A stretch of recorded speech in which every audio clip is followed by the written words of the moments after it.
Alors, il y a beaucoup de polémiques autour de cette décision qui est justifiée pourtant par plusieurs raisons, notamment des raisons protocolaires et des voyages également prévus un peu avant aux Émirats Arabes Unis ou encore en Italie pour Ousmane Sonko. Il y en a des analystes qui voient une manière de bouder la France. Et on s'interroge sur cette décision de Ousmane Sonko de ne pas se rendre à Paris pour l'instant. Une première visite annulée. Quelle lecture vous faites de la situation, Eric Johnson?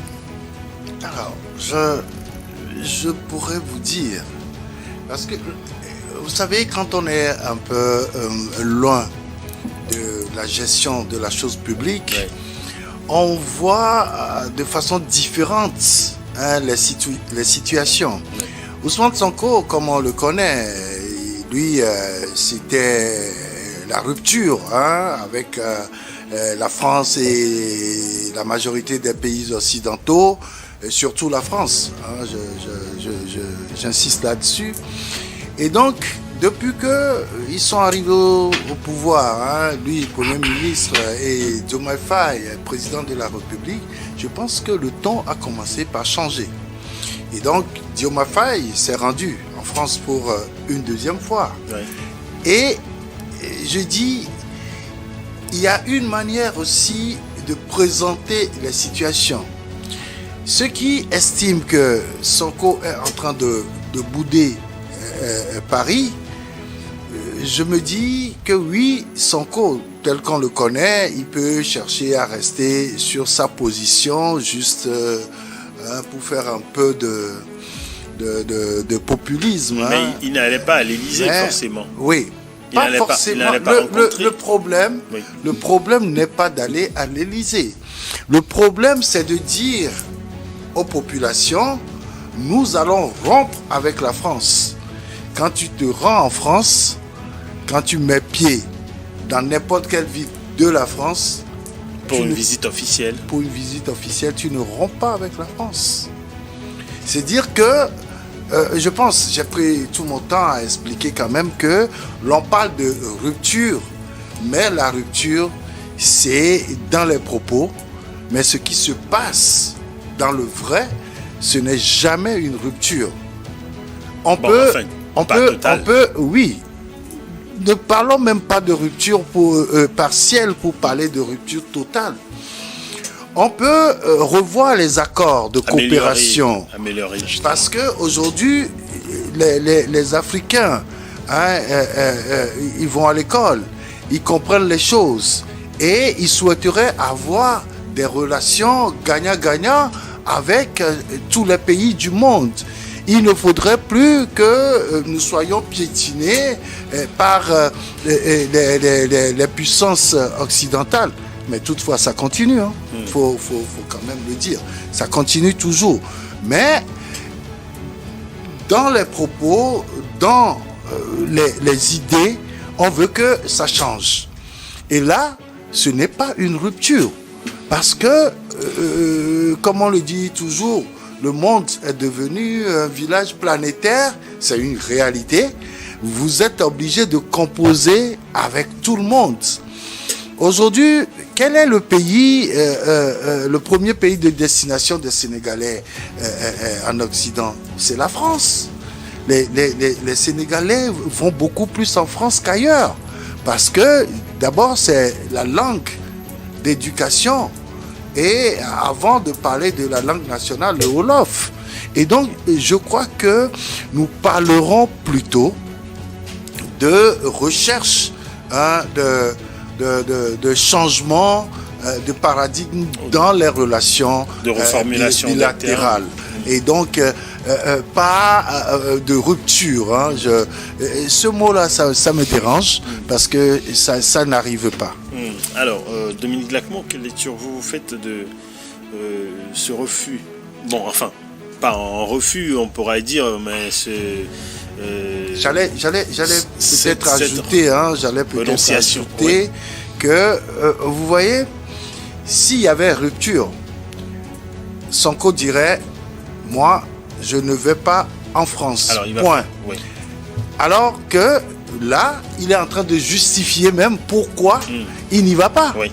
Et donc, c'est très intéressant quand on en vient à expliquer pourquoi on refuse d'aller à une rencontre internationale, pas forcément une rencontre officielle avec les officiels français. Et donc, je crois que parler de rupture, oui, il peut bouder Paris, hein, mais ce sera pour combien de temps encore? Alors, premier déplacement qui n'aura pas lieu pour l'instant. Quelle lecture vous faites de cela, Dominique Lacmont? Oui, comme l'a dit Eric, vous savez, Ousmane Sonko aujourd'hui se retrouve pris en étau. Il est entre ses déclarations, d'autant en tant qu'opposant, et aujourd'hui un homme d'État, puisqu'il est Premier ministre du Sénégal, et il voit les choses autrement. Si sûrement qu'il était opposant et qu'il était opposant, qu'il avait eu cette invitation, il dira sans détour, il le dira non. Mais en tant que Premier ministre, il cherche à justifier. Il a dit, il justifie son non-arrivée en France pour des raisons qu'il a déjà mentionnées dans ton introduction, en disant qu'il doit aller en Italie pour rencontrer la diaspora sénégalaise. Il doit aller également aux Émirats Arabes Unis pour une visite officielle également. Mais je pense aussi, il y a le président Diomaye Faye qui sera à New York au même moment de cette rencontre à Paris. Et pour lui, c'est un agenda bien chargé qui ne lui permet pas d'aller en France. Mais je me demande, est-ce que c'est réellement cet agenda chargé ou c'est Ousmane Sonko qui se voit aujourd'hui une obligation d'aller chercher l'intérêt des Sénégalais en France? Vous savez, quand il dit qu'il veut rencontrer la diaspora en Italie, mais la diaspora sénégalaise en France a une part importante qu'en Italie. Les Sénégalais. C'est vous qui le voyez. Non, mais il y a les données qui existent. Il y a plus de Sénégalais en France qu'en Italie. Ça, personne ne peut le démentir. Et aujourd'hui, s'il fallait prioriser la diaspora, je pense que Ousmane Sonko aurait choisi la France. Mais, vous voyez, c'est ce que j'ai dit, la réalité, loin, Eric l'a déjà dit, en tant que militant et opposant, quand on est au pouvoir, on trouve que ces réalités-là sont d'autres choses que ce qu'on observe, c'est ce qu'on vit en tant qu'homme d'État. Donc je pense qu'il y a ce côté de pas bouder, ce n'est pas qu'il boude, ce côté de lui permettre de trouver un bon, pour se retrouver les justes mots qu'il faut placer avant de convaincre les Sénégalais. Pour qui il avait dit non, mais avec la France c'était fini. C'est fini. Quand nous serons au pouvoir, la France nous a tout exploité, la France nous a tant pillé, donc ça personne ne le dénie.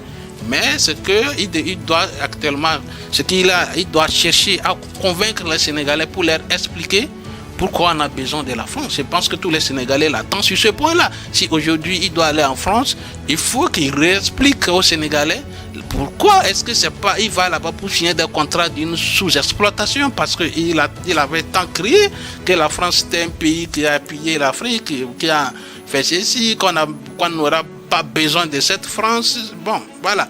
Il avait dit beaucoup de choses, que la France qui prenait des décisions à la place de Macky Sall. Aujourd'hui, si Ousmane Sonko a besoin de la France, c'est qu'il doit justifier réellement pourquoi il a besoin de la France. Et je pense qu'il doit le faire. Parce qu'aujourd'hui, ces accords qui liaient la France au Sénégal ont été revisités, la façon dont ces accords-là vont être revisités, il faut que les Sénégalais soient au courant que, mais désormais, voilà, nous qui entre-temps cherchaient à faire une rupture avec la France, voilà ce deal que nous avons aujourd'hui avec la France, pour voir si les Sénégalais vont l'accepter. Mais, compte tenu des secrets d'État, je pense que Ousmane Sonko aussi, comme on le connaît, c'est un homme qui est très intelligent, donc il joue sur ce temps et il est pris peut-être sûrement à coup, mais pour lui c'est le temps de revoir quel est le langage, quelle est c'est ces mots-là qu'il faut placer pour convaincre les Sénégalais avant d'aller chercher ce dont il a besoin en France. Et aujourd'hui, c'est ça, on le dit, hein, la rupture, c'est pas France dégage, mais c'est le changement de comportement vis-à-vis avec la France. La France doit nous respecter, on doit la respecter également, et la France aussi a des intérêts en Afrique, et aussi nous avons des intérêts aussi vis-à-vis de la France. Et ça, ces échanges d'accords doivent être mutuellement bénéfiques. Donc je pense que Ousmane Sonko est face à une réalité entre-temps dénoncée. C'est ça, sur ça il est en train de jouer. Bon, si on vous prend au mot, ça voudrait dire que il a décliné l'invitation de façon, il a fait pour une bonne raison, c'est-à-dire parce qu'il ne voudrait pas se rendre en France pour envoyer un message qui serait contre à ce qu'il avait dit lors de sa campagne. Ouais, pour moi, je ne suis pas... Si on en vient à ça, ça voudrait dire qu'aujourd'hui il est pas sur la même longueur d'onde que le président Diomaye Faye. Oui, pour moi, il ne me convainc pas. Il ne me convainc pas avec son agenda chargé, mais c'est quelqu'un qui est en train de réfléchir pour trouver les maîtres mots qu'il faut placer et convaincre les Sénégalais. Est-ce que ça voudrait dire aujourd'hui qu'il y a un problème entre lui et le président Diomaye Faye? Oui, ça j'ai voulu venir dans ça et merci de me passer le passerelle, si vous permettez la tautologie. Vous savez, Ousmane Sonko aujourd'hui face à la réalité du pouvoir veut faire croire aux Sénégalais, vous avez un temps il a boudé la gestion quand même du pouvoir de Faye, mais veut faire croire aux Sénégalais comme Faye est en train de faire fausse route en fait, d'accord, et que lui il n'est pas totalement, il ne prouve pas totalement la manière de gouverner du président Faye. Sinon Faye s'est en allé en France sans détour. Vous avez Eric Johnson l'a déjà dit ici, son premier déplacement à l'extérieur de l'Afrique c'est la France. Donc ça veut dire qu'il y a vraiment des intérêts qui sont mis en jeu entre le Sénégal et la France, et pour des déclarations qui ne sont pas des déclarations politiciennes. Pour Diomaye Faye, il ne va pas chercher d'aller prendre et négocier ces intérêts-là. Mais aujourd'hui, Ousmane Sonko, lui, il reste derrière, faire comme si ça venait uniquement que de la proposition, de l'initiative du président Faye de pouvoir redonner encore, ou bien de rediscuter, ou bien avoir un partenariat vis-à-vis avec la France. Mais ce sont des réalités du pouvoir. Nous avons besoin de tous, c'est-à-dire nous vivons dans une mondialisation où aucun pays ne peut se dire qu'il est à lui seul est suffisant. Donc la France a besoin de nous, nous avons besoin de la France également. Alors, Eric Johnson, est-ce qu'il faut y voir dans ce non-déplacement de Ousmane Sonko en France un message selon lequel il ne marche pas ensemble avec Diomaye Faye, comme ils l'ont fait lors de leur campagne avant les élections? Non, n'oublions surtout pas que Sonko reste encore le président du PASTEF, le parti qui a mis Diomaye Faye au pouvoir.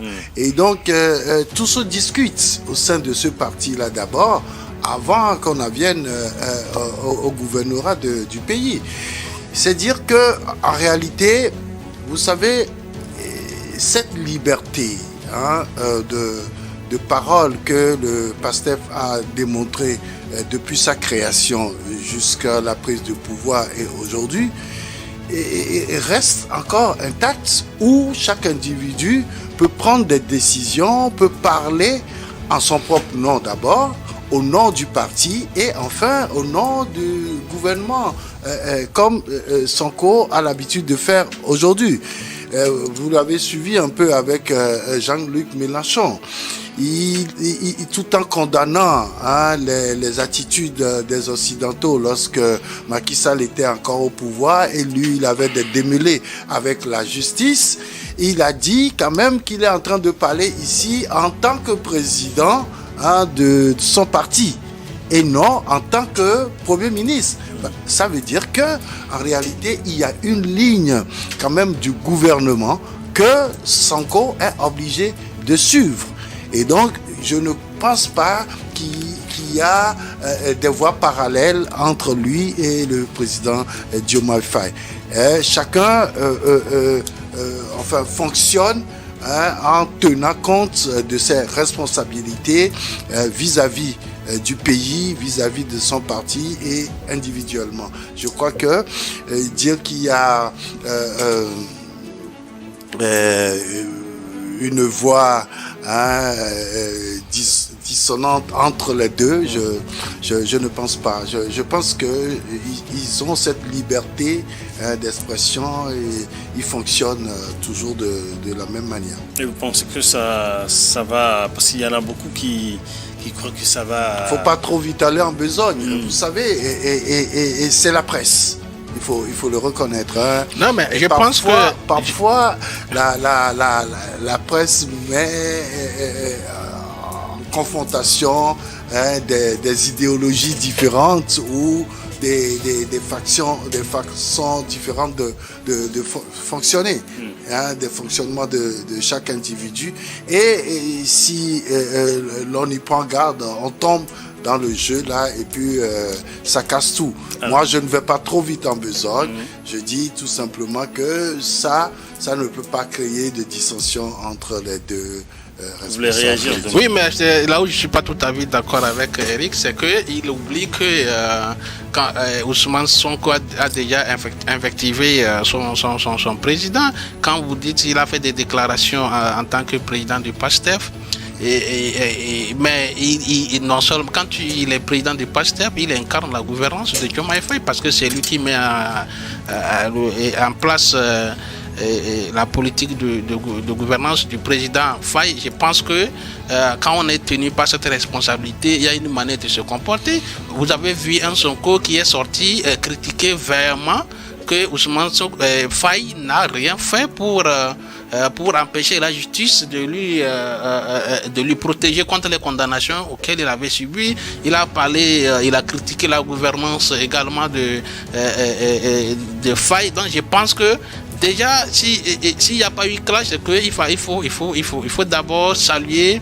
la tempérance d'un homme d'État qui est incarné par Faye. Parce que si Faye était au même niveau de tempérance que Sonko, je pense que les deux là se seront déjà clashés il n'y a pas longtemps. Et je pense, aujourd'hui... Je continue pas à te faire savoir. Oui. Que dans cette histoire-là, je disais que je ne veux pas aller trop vite en besogne, mais c'est ce que la presse a fait. Non, mais ce n'est pas la presse. Est-ce que c'est la presse qui a fait? La presse n'a rien fait, mais c'est ce que la presse a observé. La presse a commenté. Ça fait combien de mois que ça s'est passé? Mais c'est ce que la presse a observé, mais devant tout le monde, on avait eu cette déclaration. Mais si Sonko, parce que moi j'ai analysé un peu les propos qu'on a attribués à Sonko. Je me dis, si Sonko parle de la gestion, de la gouvernance du pays aujourd'hui, lui-même il est impliqué parce que c'est lui qui est à l'exécutif. Voilà, c'est ce que j'ai dit, que lui, il s'est fait comme s'il veut dire aux Sénégalais qu'il n'est pas véritablement impliqué ou bien il n'est pas d'accord avec la gouvernance de Faye. Et c'est tel qu'on lui voit dans sa stratégie de faire, il veut tout mettre sur le dos de Faye et que à un moment, parce que lui actuellement, Sonko ne regarde pas la gouvernance de Faye, mais il regarde comment faire la pré-Faye en fait. Et pour lui, que Faye finisse vite son mandat pour que lui se repositionne pour être président du Sénégal. Maintenant, il ne veut pas tellement s'impliquer parce que c'est une stratégie sombre de la gouvernance de Faye. Il met une politique sombre derrière la gouvernance de Faye pour qu'il ne s'implique pas davantage dans cette gouvernance. Voilà des analyses que personnellement je n'approuve pas parce que, vous savez, gouverner le Sénégal dans les conditions d'aujourd'hui, c'est que dès que le président de la République est impliqué, tout de suite le Premier ministre l'est aussi, parce qu'il se retrouve en Conseil des ministres pour prendre des décisions. Avant que ces décisions-là ne deviennent des lois de la République, ça doit passer par l'Assemblée. Mais c'est tout un cheminement qui fait que Sonko ne peut pas se dérober de la gouvernance de Diomaye Faye. C'est pas possible. C'est ce qu'il essaie de démontrer. Oui, mais en disant comme s'il était forcé de... Non mais attends. Pour former ce gouvernement, enfin, je ne sais pas si vous avez suivi un peu ce qui s'est passé, mais il y a des pros Faye, il y a des pros Sonko. Oui. Et c'est tout ça qu'on retrouve dans le gouvernement. On ne peut pas dire que ce camp-là force l'autre à accepter tout ce qui se passe. Non. Excusez-moi, mais je dis, quand nous analysons véritablement la gestion, la gouvernance dans ce pays aujourd'hui, tout le monde est responsable. Mais c'est ce que Sonko refuse de reconnaître. C'est pour ça que j'ai dit qu'il il a déjà dit, il a déjà démontré en disant qu'il n'est pas d'accord avec la manière dont Sonko gère le pays. Mais il a déjà déclaré. Il ne veut pas avoir à répondre du bilan de Faye. Ça veut dire qu'il ne veut pas, il veut dire aux Sénégalais qu'il ne serait pas responsable d'assumer et de défendre le bilan du président Faye. Ça, c'est d'accord. Mais bon, ce sera un jeu très dangereux. Mais c'est pourquoi j'ai dit parce que Diomaye Faye, il n'est pas tombé du ciel. Il vient de quelque part. Il est de son parti. Diomaye Faye est le président du Sénégal. Ah, effectivement. Mais pour Sonko, Diomaye Faye, il voulait un Diomaye Faye à statut. Il voulait un Diomaye Faye qui va être, qui doit reconnaissance et tout, qui doit être soumis à ses obligations, c'est démêlé avec la justice. Diomaye Faye devait tout faire pour le défendre, mais c'est pourquoi moi j'ai dit, je ne comprends pas quelle est la politique que Ousmane Sonko mène actuellement. Mais tu comprends très bien parce que tu viens de dire qu'il est en train de mener une politique en sourdine pour faire partir rapidement. Justement, c'est une analyse. Donc il faut que je puisse, pour bien arriver au bout de cette analyse et concrétiser, il faut qu'on le suit. C'est pourquoi je dis, pour nous les analystes, voilà ce que pour Sonko, il met en sourdine la gouvernance de Faye pour qu'à la fin du mandat de Faye, pour lui, il va reprendre la main. Et voilà, en reprenant la main, il aura des arguments pour pouvoir encore revenir dire aux Sénégalais, non, mais cette politique, ce mandat qu'il vient de faire, sûrement, comme il avait dit au début, qu'il n'était pas d'accord avec la gouvernance de Faye. Aujourd'hui, il veut reprendre la main pour redresser un autre. Il y aura des arguments. L'homme met en mettant en jeu ces arguments. S'il épousait réellement et qu'il voyait un Diomaye Faye faire au moins 2 mandats à la tête du Sénégal pour l'accompagner pour que aux élections prochaines, pour que Diomaye Faye puisse revenir être encore président, vous n'allez pas voir un Sonko dans cet état-là. Pour Sonko, je pense que ce mandat-là serait le dernier, l'unique mandat de Faye.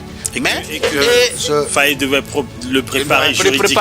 Oui, pour qu'il lui succède. Mais c'est là-bas, on va attendre voir si les relations vont toujours être.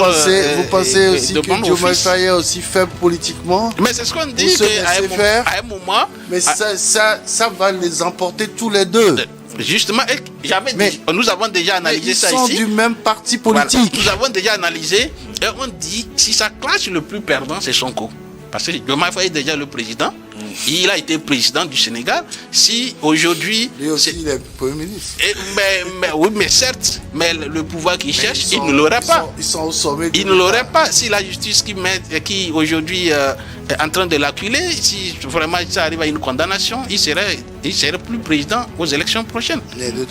Cela n'arrangerait que Faye. Ça n'arrangerait que Faye. Et que si Faye n'est pas réélu, il n'est pas perdu. Il a été un président, mais il y aura un président sans Sonko. Voilà, et qui perd totalement, c'est Sonko. Il faut une tempérance normale, c'est Sonko qui doit s'aligner dans la politique de Faye et puis savoir quelles sont les négociations à faire. Mais je reviens là-dessus. Et Sonko est le président du parti de Faye. La ligne directrice de ce parti-là est détenue par Sonko. Mais ce n'est pas forcément ce qui dirige le gouvernement. Voilà. Ce n'est pas forcément la ligne directrice du parti. Bien sûr, parce que... Pas forcément. Vous venez de dire ici que en créant la réalité politique, c'est quand on veut gouverner le pays. Mais quand vous arrivez au pouvoir dans ces conditions-là, où le président est obligé d'être sous son secrétaire général ou son premier vice-président, c'est qu'il faut que le parti reste quand même dans sa logique, dans ses idéologies et pouvoir gérer le pays selon les idéaux Donc prônés. vous pensez que c'est le parti de Ousmane Sonko qui dirige le pays? Bien sûr, Alors, bien sûr, bien sûr. Mais il n'assume pas les responsabilités. Non, mais c'est pour ça que j'ai dit. si tel est le cas, il devrait assumer les Oui, responsabilités. j'ai dit, il ne faut pas qu'on aille trop vite en besogne. Hein, c'est très dangereux. Très Alors, dangereux. merci pour ces analyses et ces commentaires.